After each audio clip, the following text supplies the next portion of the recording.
రాష్ట్ర వ్యాప్తంగా కూడా ఎండల తీవ్రత నానాటికి పెరుగుతూ ఉంది. ప్రజెంట్ రాష్ట్రంలో గరిష్ట స్థాయిలో ఉష్ణోగ్రతలు 3 నుంచి 4 డిగ్రీల వరకు కూడా పెరుగుతున్నటువంటి పరిస్థితి మనకు కనిపిస్తూ ఉంది. దీనికి సంబంధించి కూడా ఐఎండి ఒక ప్రకటన విడుదల చేయడం జరిగింది.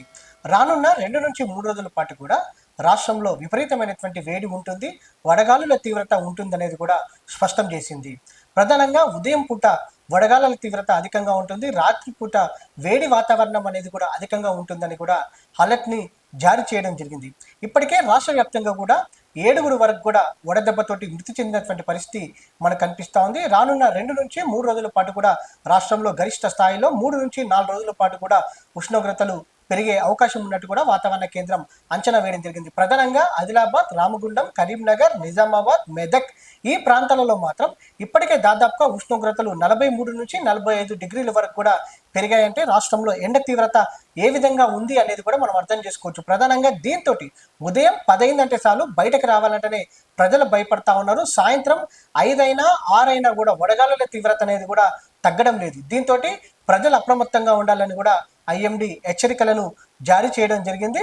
దాంతో పాటుగా అత్యవసరం అయితేనే బయటికి వెళ్ళాలనేది కూడా సూచించడం జరిగింది. ఇప్పటికే మనకు రాష్ట్రంలో కనిపిస్తూ ఉన్నాయి ఏదైతే వడదెబ్బతోటి మృతి చెందినటువంటి పరిస్థితి కూడా.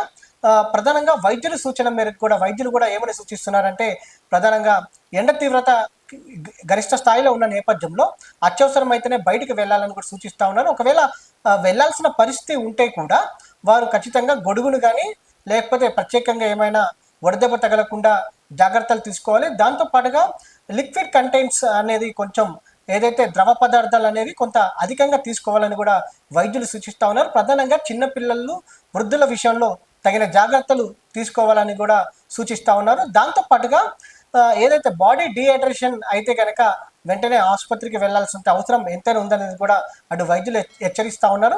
రానున్నటువంటి 2 నుంచి 3 రోజుల పాటు కూడా రాష్ట్రంలో ఉష్ణోగ్రతలు గరిష్ట స్థాయిలో నమోదు కావడంతో పాటుగా రాత్రిపూట కూడా వేడి వాతావరణం ఉండే అవకాశం ఉన్నట్టు హైదరాబాద్ వాతావరణ కేంద్రం హెచ్చరించడం జరిగింది.